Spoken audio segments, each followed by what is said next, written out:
인사 한번 하겠습니다. 좌우에 계신 분들, 앞뒤에 계신 분들.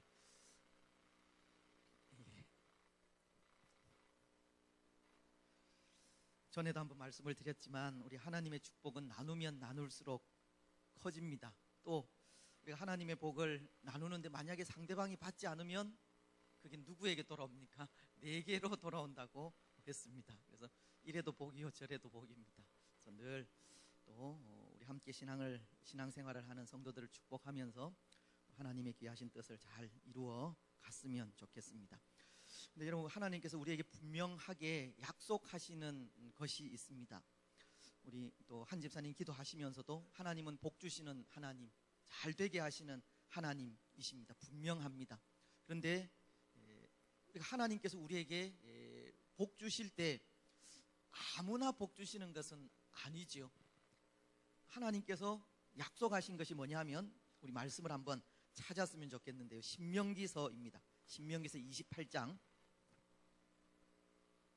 신명기 28장 1절 말씀부터 제가 읽겠습니다. 6절 말씀까지 제가 읽고 또 15절 말씀 제가 읽겠는데요. 303페이지 구약성경 신명기 28장 1절 말씀부터 6절 말씀까지 제가 봉독을 하겠습니다. 네가 내 하나님 여호와의 말씀을 삼가 듣고 내가 오늘 네게 명령하는 그의 모든 명령을 지켜 행하면 내 하나님 여호와께서 너를 세계 모든 민족 위에 뛰어나게 하실 것이라. 네가 내 하나님 여호와의 말씀을 청종하면 이 모든 복이 네게 임하며 네게 이르리니 성읍에서도 복을 받고 들에서도 복을 받을 것이며 내 몸의 자녀와 내 토지의 소산과 내 짐승의 새끼와 소와 양의 새끼가 복을 받을 것이며 내 광주리와 떡반죽 그릇이 복을 받을 것이며 네가 들어와도 복을 받고 나가도 복을 받을 것이니라. 하나님은 복 주시는 하나님이십니다. 복 주시기를 좋아하시는 하나님이시고 그의 백성들이 잘 되기를 바라는 하나님이십니다. 근데 1절은 분명히 말씀하시기를 내 하나님 여호와의 말씀을 삼가 듣고 내가 오늘 내게 명령하는 그의 모든 명령을 지켜 행하면 조건이 붙어 있습니다. 우리가 하나님을 잘 섬기지도 않고 또 예배도 잘 드리지도 않고 또 예배 드리면서 마음과 뜻과 정성을 다하지 않는 그런 모습을 보면서 하나님께서 복 주시는 것이 아니라 모르겠습니다. 오늘 우리는 그런 것을 많이 원하는 것 같습니다. 오늘 이 시대는 이 위로를 원하는 그런 시대이고 또 세상 말로는 힐링을 원하는 그런 시대인데요. 우리가 받은 그런 상처들, 아픔들 좀 치료되기를 원하는 그런 시대가 오늘 이 시대입니다. 물론 우리 이 마음의 그런 질병들, 이 영적인 질병들 또는 육적인 질병들 또 세상 속에서 당하는 여러 가지 스트레스나 또 그런 억눌림들은 해소가 되어져야 됩니다. 치료가 되어져야 한다는 겁니다. 근데 그 치료가 근본적인 치료가 물론 하나님께 있는데요. 물론 하나님 앞에 나와서 그런 치료를 받기도 하지만 하나님께서 무조건 하나님 앞에 나온다고 해서 그렇게 치료하시고 또 마음의 평안을 주시는 것은 아니라는 겁니다. 때로 우리는 위로받기를 원하고 또 칭찬받기를 원하고 또 잘했다고 그런 소리를 듣기를 원하지만 우리가 세상에서 어떤 삶을 사는지를 돌아볼 때 때로 우리는 우리 자신만을 위해서 살다가 스트레스 받고 힘들어 고통 가운데 있으면서 하나님 앞에 나와 그것을 위로해 달라고 요구할 때가 많이 있다는 겁니다. 물론 하나님은 좋으신 하나님이시기 때문에 그런 우리의 상처도 치료해 주시리라 믿습니다. 그런데 하나님께서 원하시는 것은 우리 자신을 위해서 힘껏 싸우다 상처받은 그 마음을 가지고 나오기보다 세상 속에서 하나님의 사람으로 어떻게 살았느냐, 예수 그리스도를 전하기 위해서 어떤 삶을 살았느냐, 사실은 예수님 때문에 당하는 고통, 예수님 때문에 당하는 아픔, 예수님 때문에 당한 그런 여러 가지 스트레스를 가지고 하나님 앞에 나올 때 잘했다 칭찬하시고 위로하시고 치료하신다는 겁니다. 그래서 하나님은 우리를 치료하시는 하나님이시지만 우리가 우리 자신을 위해서 살다가 그것을 치료해 달라고 나올 때 치료하시는 것이 아니라 예수님의 이름을 가지고 좀 더 정직하고 진실하고 하나님의 사람답게 살려고 하는 그 모습 속에 당하는 그런 고통을 하나님은 치료해 주신다는 겁니다. 신명기 28장도 말씀하시는 복이, 하나님은 복 주시는 하나님이시지만, 하나님은 우리에게 분명히 복을 약속하신 하나님이시지만 조건이 네 하나님 여호와의 말씀을 삼가 듣고 내가 오늘 네게 명령하는 그의 모든 명령을 지켜 행하면 이라는 이 조건이 붙습니다. 그래서 우리가 하나님의 말씀을 지키려고 노력하고 하나님의 말씀을 사모하고 사슴이 시냇물을 찾기에 갈급함 같은 그런 마음으로 세상의 삶을 살아갈 때 그것을 하나님은 불쌍히 여겨 주시는 겁니다. 그래서 우리는 흔히 이 하나님의 긍휼하심이라는 말을 하지 않습니까? 사실 오늘 우리가 구원받은 하나님의 백성이 된 것은 전적으로 하나님께서 우리를 불쌍히 여겨 주셨기 때문입니다. 우리가 잘해서 구원받은 것 아니잖아요. 우리가 얼만큼 노력해야 하나님께서 이 구원에 이르는 그 기준점에 도달했다고 그렇게 말씀하시겠습니까? 구원에 이르는 기준점이 있다면 그 커트라인이 얼마나 되겠습니까? 근데 커트라인이 사실은 없습니다. 그죠? 하나님은 이 커트라인이 없다는 것은 우리가 하나님의 마음에 드는 삶을 살지 못한다는 겁니다. 아무리 하나님 마음에 흡족하게 살려고 노력을 해도 그렇게 할 수 없는 것이 우리 인생이기 때문입니다. 그래서 칼빈 선생은 우리 인생을 보면서 전적 부패를 이야기한 겁니다. 전적으로 부패했다는 겁니다. 선한 것이 하나도 없는 겁니다. 성경 말씀에도 보면 다윗입니까? 우리에게 선한 것이 하나도 없다고 그렇게 고백하는 것을 읽을 수 있습니다. 저도 마찬가지입니다. 저도 여기 마이크를 이렇게 잡고 말씀을 전하고 있지만 저도 부족한 것밖에 없습니다. 연약한 것밖에 없습니다. 그래서 연약하기 때문에 하나님께 기도할 수밖에 없고 또 하나님의 은혜를 간구할 수밖에 없고 또 부족하지만 말씀대로 살려고 할 수밖에 없는 겁니다. 하나님의 긍휼은 바로 그런 것 같습니다. 그렇게 하지 못하는 인생이지만, 전적으로 부패한 인생이지만 그럼에도 하나님을 위해서 노력하려고 하는 그 마음을 이렇게 좀 불쌍히, 그래도 불쌍히 여겨 주시는 것 같습니다. 긍휼이, 하나님의 긍휼이 바로 그런 것이라 는 겁니다. 물론 우리가 구원받은 것은 전적으로 아무런 조건은 없습니다. 우리가 잘한 것이 있어서 구원받은 것이 아니라 전적으로 하나님의 은혜이지만, 하나님의 긍휼은 그런 환경, 조건, 여건은 되지 않아도 하나님을 향한 사랑을 가지고 그럼에도 좀 몸부림치는 그것을 하나님은 긍휼히 여겨 주신다는 겁니다. 오늘 우리는 하나님의 말씀을 묵상해야 하고 하나님의 말씀을 지켜야 하고 말씀을 사모하면서 그 말씀을 따라 살아가고자 노력을 해야 합니다. 그래서 그렇게 할 때 하나님께서는 우리에게 들어와도 복을 받고 나가도 복을 받게 될 것이라고 분명히 약속하신 겁니다.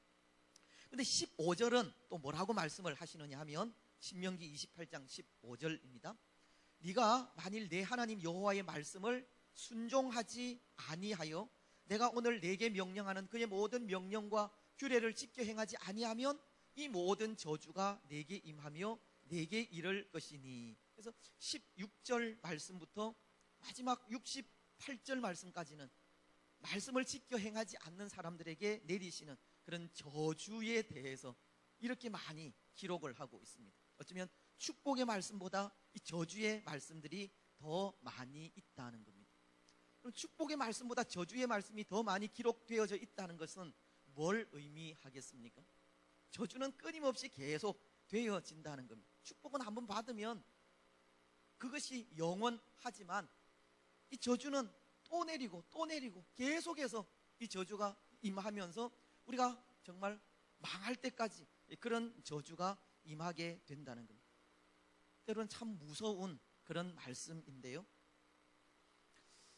하나님의 말씀을 지키면 천대까지 복을 누리라고 말씀을 하셨지만 지키지 않으면 3, 4대로 하나님께서 이렇게 벌을 내리신다고 했는데 3, 4대 벌을 받으면 그 세대가 끊어져 없어지기 때문입니다. 우리 가문이 없어져서는 안 되지 않습니까?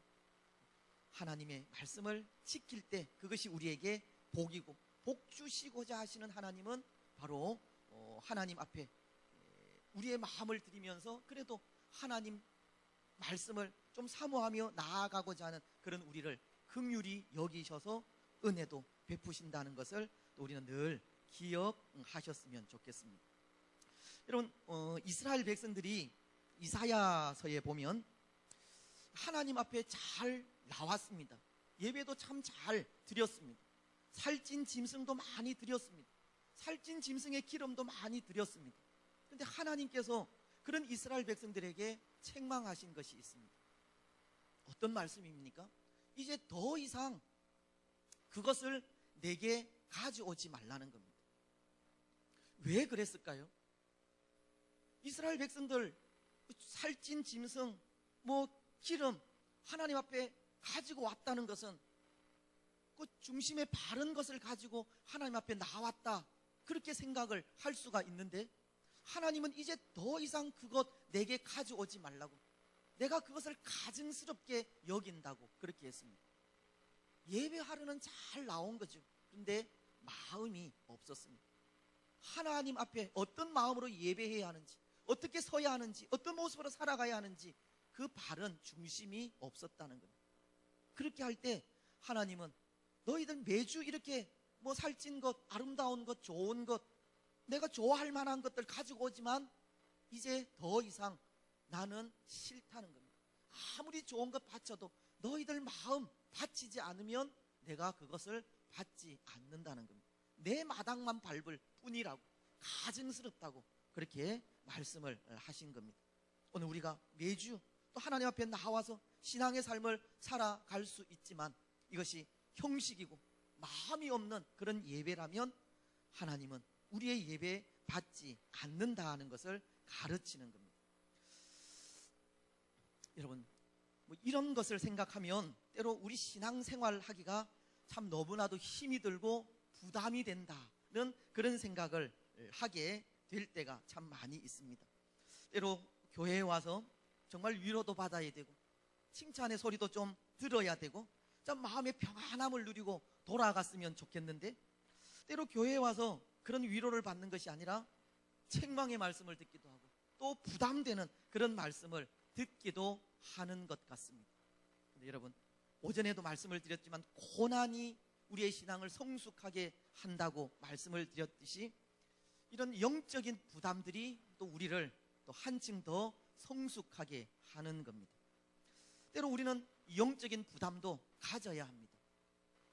교회라는 곳이 조직은 되어져 있지만 어떤 규제나 또 행한 일에 대해서 물론 법도 있고요, 또 이 상도 있고 이 벌도 있지만 사실 오늘 이 시대의 교회가 교회의 법을 어기든지 잘못한 사람들에 대해서 이 징벌을 분명하게 하지 못하는 그런 경우가 많이 있습니다. 왜 그렇겠습니까? 혹 교회를 떠날까봐, 혹 다른 교회로 옮길까봐, 그래서 잘못을 해도 그냥 두고 보는 그런 경우가 참 많이 있는 것 같습니다.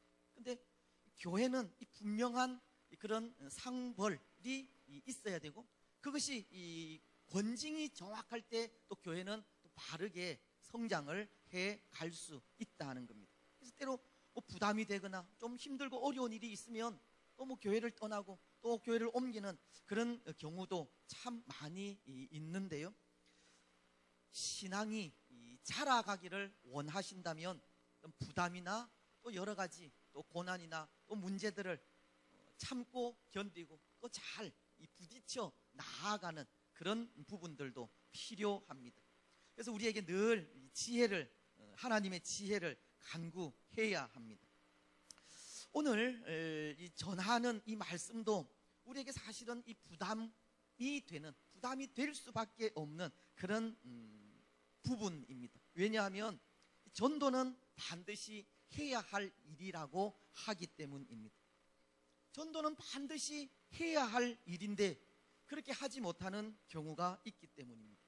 저도 그런 것 같습니다. 저에게는 제가 이제 그 대학부 때 그런 일이 있었습니다. 학교를 가기 위해서 조금 아마 제가 늦어서 이 택시를 타고 가게 되어졌는데요. 그 학교가 이 부산에 가면 영도라고 하는 곳에 있는데 이 산 꼭대기에 있습니다. 그래서 걸어가기는 너무나도 힘든 곳이고, 그래서 빨리 이 수업에 들어가기 위해서 밑에서 택시를 타고 올라갔는데, 그때 저에게 이 마음에 좀 이 열심들이 좀 있어서, 그래서 뭐 아이들이나 뭐 만나는 사람들에게 이렇게 복음을 전하고 했었는데, 택시를 타고 가면서 그 택시 기사에게 좀 복음을 전하고 싶은데 왠지 그날따라 입이 떨어지지를 않는 겁니다. 그 복음을 전하고자 하는 그게 얼마나 마음에 부담이 되는지, 그래서 말을 하기는 해야 되는데 입이 떨어지지 않아서 결국은 복음을 전하지 못하고 이 학교까지 가게 되어졌습니다. 그 이후로 그것이 마음에 참 부담으로 다가오더라고요. 그래서 뭐 복음을 전하고 또 전도는 반드시 해야 할 일입니다 라고 이렇게 전하기는 하지만, 이런 말씀을 전할 때 그때 일이 떠오릅니다. 그래서 저도 그때 그렇게 하지 못했던 그런 부분들이 있었다는 겁니다. 사실은 부담되는 일임은 분명합니다. 하지만 그럼에도 반드시 해야 할 일이 전도라고 하셨습니다. 여러분, 오늘 우리는 어떻게 전도를 하고 있습니까? 전도라는 것이 사실은 어려우면서도 쉬운 것이 전도입니다.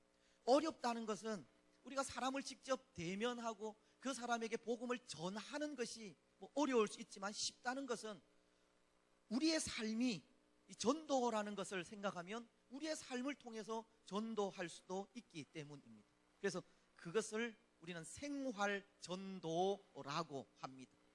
그래서 이 전도의 방법에는 여러 가지 방법이 있지 않습니까? 그래서 우리가 이 전철을 타고 가면 뭐 전철 안에서 이전에는 복음을 전하신 그런 분들도 있고, 명동 쪽에 가면 뭐 불신지옥 뭐 이런 걸 써서 이렇게 또 다니시는 그런 분들도 있긴 한데요. 뭐 여러 가지 그런 방법들이 있는데, 요즘에는 또 이 시대가 시대인 만큼 이 생활 또 전도가 또 생활 전도를 많이 취해서 또 그렇게 전도를 하는 것 같습니다. 그것은 다른 것이 아니라 바로 우리의 삶을 통해서 전도한다는 겁니다. 우리 자신이 그리스도의 향기요 편지라는 겁니다.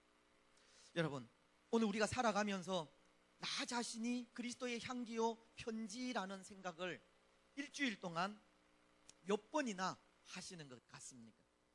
일주일의 삶 동안 내가 그리스도의 향기요 편지다 라는 생각이 몇 번이나 듭니까?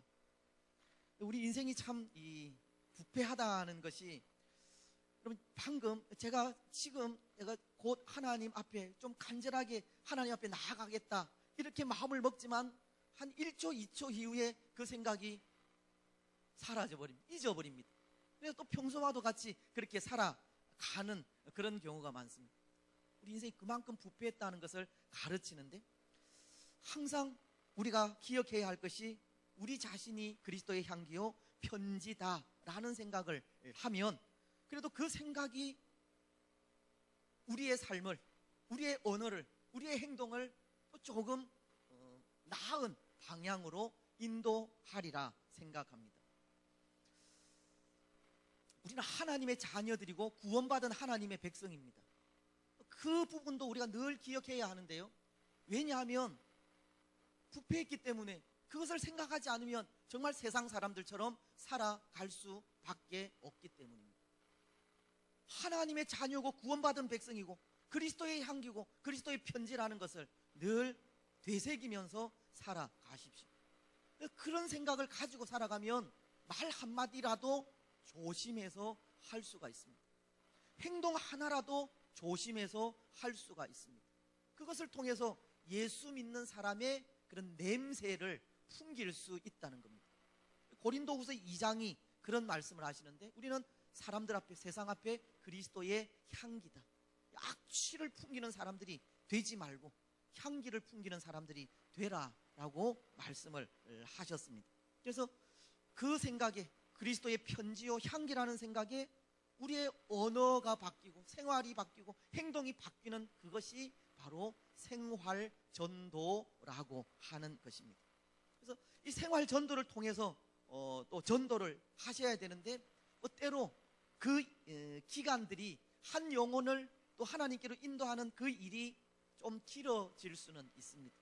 아무래도 직접적으로 선포하는 것보다 또 생활을 통해서 그렇게 향기를 나타내는 것이기 때문에 그 향기가 조금 늦게 전해질 수도 있고 또 늦게 받을 수 있기 때문에 한 영혼이 하나님께로 돌아오는 그 일이 좀 늦어질 수 있지만, 한 영혼이 하나님께로 돌아오면 천국에서 그 한 영혼을 위해서 잔치하면서 기뻐한다고 하지 않습니까? 그래서 저는 늘 강조하는 것이, 우리가 1년에 한 명씩만 전도하면, 한 달에 한 명, 한 주일에 한 명 전도하라 소리 안 하잖아요. 1년에 한 분씩만 우리가 모셔온다면 얼마나 긴 시간입니까? 12달이지만 365일이고 또 분으로, 시간으로 치면 굉장히 긴 시간인데, 그 긴 시간 동안 또 우리가 나타내는 그런 삶의 향기를 통해서 한 영혼이라도 1년에 한 명씩이라도 주께로 돌아올 수 있다면 그것이 또 우리에게 또 하나님께 참 기쁜 일이 되리라 믿습니다. 그래서 전도는 반드시 해야 할 일이라는 것을 먼저 생각을 하셔야 됩니다. 여러분, 나누어 드린 그 유인물의 두 번째를 보시면 왜 전도해야 하는가 하는 것인데요, 전도는 반드시 해야 할 일인데 때로 부담감을 가져서라도 전도를 해야 하는데 왜 전도를 해야 됩니까? 첫 번째 보시면 삼위 하나님의 간절한 소원이요 지상 명령이기 때문입니다. 우리에게 주신 명령이 바로 이 일이기 때문입니다.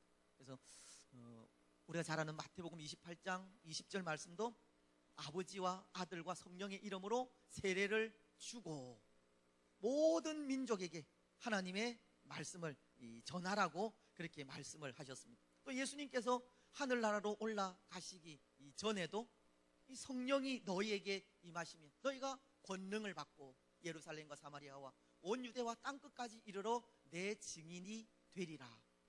예수님께서 원하시는 것은 증인, 예수님의 그 삶을 전하는 증인의 삶을 요구하시는 겁니다.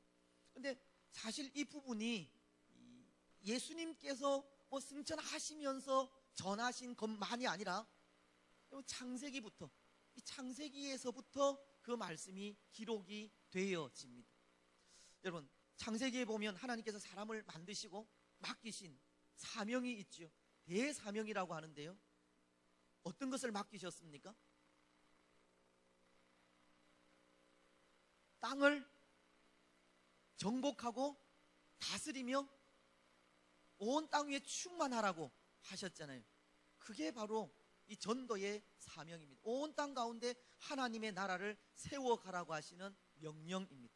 그래서 땅을 정복하고 땅 위에 충만하고 또 땅을 다스리는 이것을 통해서 하나님의 나라를 만들어 가야 하는 것이 우리들에게 주어진 사명이고, 그것이 창세기로부터 이스라엘 백성들에게 주어진 명령입니다.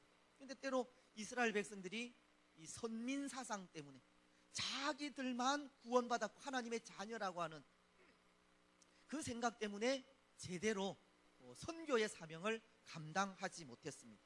전도는 잘했을 수 있죠. 그럼 전도와 선교를 구분할 때 전도는 같은 문화권, 같은 생활권에 있는 사람들에게 복음을 전하는 것이 전도라면, 선교는 타 문화권, 이방 나라의 복음을 전하는 것이 선교입니다. 그래서 우리도 늘 선교와 전도와 교육이라고 그렇게 이야기를 하고 있는데요. 근데 이 이스라엘 백성들이 전도는 잘했을지 모르지만 선교는 사실은 게을리했습니다. 구약시대에도 그렇고 초대 예루살렘 교회도 그렇고, 그래서 하나님께서 초대 예루살렘 교회를 흩어버리셨지 않습니까? 그죠?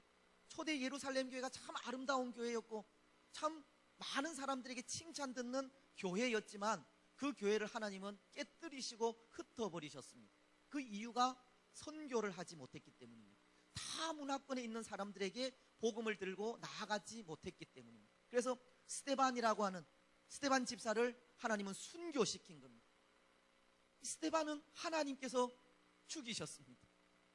왜냐하면 스데반의 그 순교로 인해서 예루살렘 그 교인들이 유대 온 지역으로 흩어지게 됩니다. 자기들도 그렇게 죽을까봐, 고통을 당할까봐 흩어지게 됩니다. 근데 그 흩어진 유대인들이 흩어진 곳에서 뭘 했느냐 하면 회당을 세우고 그곳에서 신앙의 삶을 산 겁니다. 스데반이 죽었지만, 예루살렘 교회가 하나였지만 하나님께서 스데반을 순교시킴으로 교회를 나누신 겁니다. 유대 전 지역에 교회를 만드신 겁니다. 이스라엘이 감당하지 못했던 것, 초대 예루살렘 교회가 감당하지 못했던 것이 바로 선교의 사명이었습니다. 그런데 하나님께서 주신 것은 전도와 선교의 사명이었다는 겁니다. 창세기로부터 지금까지 변함없는 것이 바로 전도하라는 겁니다. 두 번째를 보시면 전도를 위해 우리를 택하시고 직분을 주셨기 때문입니다. 한 영혼을 구하기 위한 일에 우리를 불러주셨다는 겁니다. 우리를 통해서 또 다른 사람이 구원의 반열에 들어올 수 있도록 하신 겁니다. 그래서 여러분, 우리 이 기독교 역사를, 성경의 역사를 구속사라고 합니다. 그렇죠? 세상 역사, 일반 역사하고 다르게 구분을 하면, 일반 역사는 그저 한 왕을 중심으로 어떤 정치적인 문제를 중심으로 이렇게 기록이 되어졌다면, 성경을 구속사라고 하는 것이 하나님의 그 구원과 관계되는 역사를 기록했기 때문입니다. 하나님께서 누구를 통해서 누구를 구원시키고 어떤 사람을 통해서 어떤 사람을 또 구원하는 그런 구원의 역사이기 때문에 구속사라고 합니다. 오늘 우리도 바로 그 구속사에 포함이 되어져 있지 않습니까? 예수님을 나의 구원자로 영접함으로, 또 하나님은 우리를 통해서 또 다른 사람들을 바로 그 역사에 포함시키시기를 원하십니다. 그 일을 위해서 우리를 택하신 것이고 그 일을 위해서 우리에게 직분을 주신 겁니다. 그래서 이 직분 우리가 헛되이 받지 말아야 됩니다. 왜 직분을 주셨습니까? 전도하기 위해서고, 한 생명을 구하기 위해서고, 또 다른 영혼을 하나님께로 인도하기 위해서 주신 직분입니다. 잘 기억을 하셨으면 좋겠습니다. 세 번째는 천하보다 귀한 영혼이기 때문입니다. 그렇지, 한 영혼이 얼마나 귀한지 모릅니다. 그래서 하나님께서 우리 사람을 만드실 때 흙으로 아름답게 빚으시고 그 코에 생기, 루아흐라고 하는데요, 그 생기를 불어넣으실 때 사람이 생명, 살아있는 영이 되었다고 합니다. 하나님께서 한 영혼을 참 귀하게 창조하신 겁니다. 이 세상에 있는 모든 사람들이 다 그렇게 귀한 겁니다. 그래서 그 귀한 영혼이 하나님을 만나서 더 귀한 삶을 살게 하기 위해서 전도를 해야 한다는 겁니다. 네 번째는 지옥에서도 전도를 요청하기 때문입니다. 나사로와 부자 이야기 여러분 잘 아시지 않습니까? 나사로는 세상에서는 별 잘 살지는 못했지만 그래도 아마 예수님을 믿었기 때문에 아브라함의 품에 갔겠죠. 하지만 나사로가 항상 머물던 그 집의 주인은 지옥으로 가게 되어졌습니다. 근데 지옥에서 보니까 나사로가 아브라함의 품에서 평안하게 있는 겁니다. 걱정이 세상에 있는 우리 자녀들, 가족들 어떻게 될까 하는 것이 걱정이었습니다. 그래서 나사로를 좀 보내어 달라고, 그래서 이 지상에 있는 우리 가족들에게 복음을 좀 전해달라고 그렇게 요구를 하는 겁니다. 지옥에서도 전도를 요청하기 때문입니다. 가보면 알죠. 천국이나 지옥이나 가보면 압니다. 그곳이 어떤 곳인지. 다섯 번째는 예수님의 재림과 개인의 종말이 있는데 언제인지 모르기 때문입니다. 그렇습니다. 이 종말을 우리가 두 개로 표현을 하는데요. 개인의 종말은 우리 사람이 그냥 죽는 겁니다. 그래서 하나님께서 부르실 때 뭐 나이가 들어서든 어떤 뭐 이유를 통해서든 죽는 그것을 개인의 종말이라고 하고, 또 하나의 종말은 이 우주적인 이 종말로 예수님께서 재림하시는, 심판하시기 위해서 다시 오시는 그때 또 이 세상에 종말이 오게 되는데, 그때가 언제인지 모르기 때문입니다.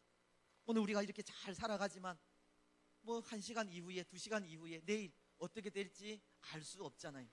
근데 만약에 준비되어져 있지 않은데 우리 개인의 종말이 오고 예수님께서 다시 오신다 생각할 때 어떻게 되겠습니까? 그것을 위해서 항상 준비하는 모습이 필요한 겁니다.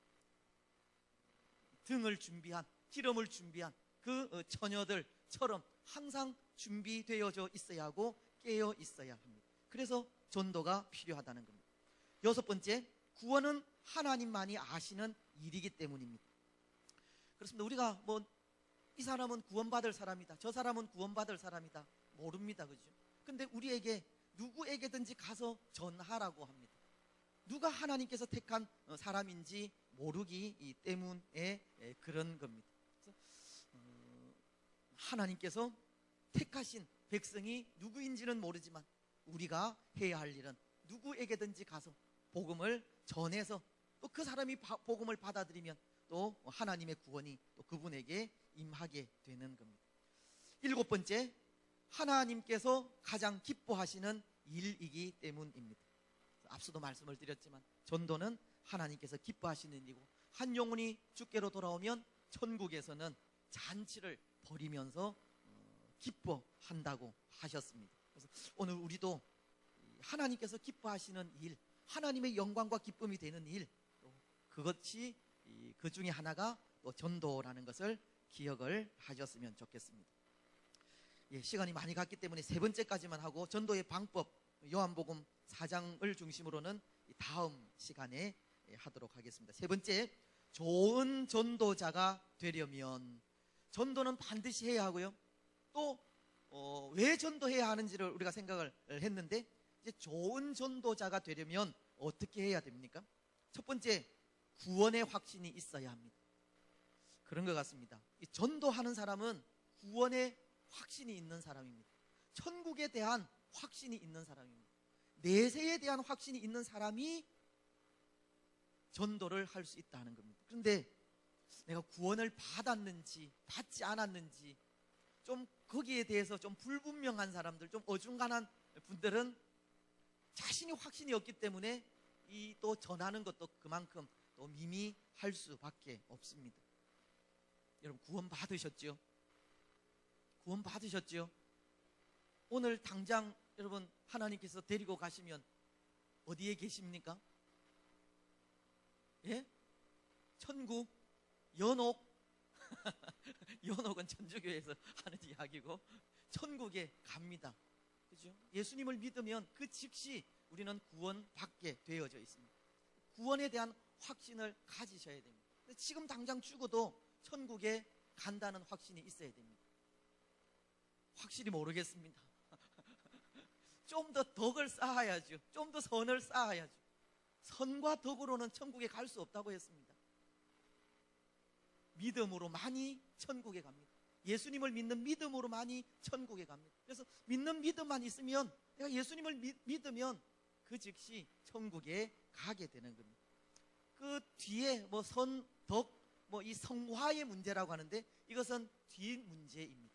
그래서 구원은 믿는 즉시 이루어지고 성화는 천천히 이루어져 가는 겁니다. 그래서 뭐 예수 믿었다고 당장 천사가 되는 것은 아니고 천국에 갈 때까지, 죽을 때까지 계속 성화는 이루어 가야 하는 것이고 진행형이고, 그리고 구원은 믿는 그 즉시 이루어집니다. 그래서 구원의 확신이 있어야 좋은 전도자가 될 수 있다는 겁니다. 두 번째, 하나님의 관심을 이해해야 합니다. 하나님의 관심을 이해해야 한다는 것은 하나님의 기쁨이 어디에 있는지 알아야 된다는 겁니다. 하나님의 기쁨이 뭐라고 했습니까? 전도하는 일이라고 했잖아요. 한 영혼을 구원하는 일이라고 했습니다. 그래서 하나님의 관심은 한 영혼에게 있다는 것을 기억하시기 바랍니다. 앞서도 창세기부터 하나님의 마음은 선교, 온 땅 가운데 이루어지는 하나님의 나라라고 그렇게 말씀을 드렸듯이 이 창세기의 수많은 그런 부분들이 바로 하나님의 그런 관심이 나오게 됩니다. 그래서 이방 여인인 룻을 통해서도 하나님은 선교를 하고자 했고, 또 라합이나 또 하나님의 명령을 거역한 요나를 통해서도 이방 나라 그 니느웨에 가서 복음을 선포하라고 그렇게 하셨잖아요. 하나님의 관심은 항상 믿지 않는 사람들, 악한 사람들, 하나님께로 돌아와야 할 사람들에게 있었다는 겁니다. 그래서 오늘 우리도 늘 하나님의 관심을 가져야 됩니다. 마지막 세 번째, 순결하고 정직해야 합니다. 그래서 앞서도 말씀드린 생활 전도가 바로 여기에 포함이 되어집니다. 나는 하나님의 그리스도의 향기요 그리스도의 편지라고 하는 그런 생각을 가지고 예수님의 보온을 나타내는 그런 삶, 항상 새로워지는 그런 삶을 살 때 또 그 삶을 통해서 좋은 전도자가 될 수 있다는 것을 가르치고 있습니다. 오늘 여기까지 하겠는데요, 잠시 정리를 하면 하나님은 우리에게 복 주시기를 원하시는 분이십니다. 그런데 하나님의 그 복에는 조건이 있다고 했습니다. 하나님의 말씀에 순종하면, 말씀을 지켜 행하면, 물론 우리가 구원받은 것은 조건 때문은 아니지만 하나님께서 우리에게 요구하시는 그 말씀 그대로 행하면 하나님은 들어가나 나가나 복을 주시리라 말씀하셨습니다. 때로 전도가 우리에게 부담이 되기는 하지만, 전도하라는 것이 좀 힘든 일이기는 하지만 말씀에 순종하여서 또 생활 전도를 통해서든 또 우리가 선포하는 선포를 통해서든 전도의 삶을 살아갈 때 그것을 통해서 또 하나님은 또 우리를 위하여 예비해 놓으신 또 온갖 은혜와 복을 충만하게 주실 줄 믿습니다. 그래서 말씀을 기억하시면서 말씀에 따라 전도하고 말씀을 따라 살아가고 또 말씀을 따라서 하나님의 말씀을 잘 지켜서 말씀이 약속한 그 축복, 또 전도를 통해서 받는 축복 충만하게 받아 누리는 복된 성도들이 되시기를 주님의 이름으로 축복합니다. 아멘. 기도하겠습니다. 하나님, 참 감사합니다. 말씀을 통해서 또 하나님의 말씀이 우리에게 요구하는 것이 무엇인지를 생각하게 하시니 참으로 감사합니다. 하나님의 말씀은 우리에게 분명한 약속이 있고 또 그 약속을 지킬 때 우리에게 들어오나 나가나 복을 주시리라고 하셨습니다. 때로 우리에게 전도라는 것이 부담이 되고 힘든 일이기는 하지만 그럼에도 하나님 또 약속에 의지하여서 순종하고자 합니다. 우리가 행동으로든 또는 언어를 통해서든 아니면 또 우리의 삶을 통해서든 그리스도의 향기와 편지가 되어 또 복음을 전할 때 또 그 일을 통해서 많은 영혼들이 주께로 돌아오게 하시고 또 그 일을 통해서 하나님께서 하나님의 기쁨이 되게 하시고 또 그 일을 통해서 또 우리에게 약속하신 그 약속을 충만히 받아 누리는 우리들이 되게 하옵소서. 또 한 주간의 삶을 살아갈 때 우리의 삶을 하나님께서 주장하시고 우리 생각대로 하지 말게 하시고 그리스도의 향기가 되어 살아가는 복된 한 주 되게 하옵소서. 감사를 드리오며 거룩하신 예수님의 이름으로 기도드리옵나이다. 아멘.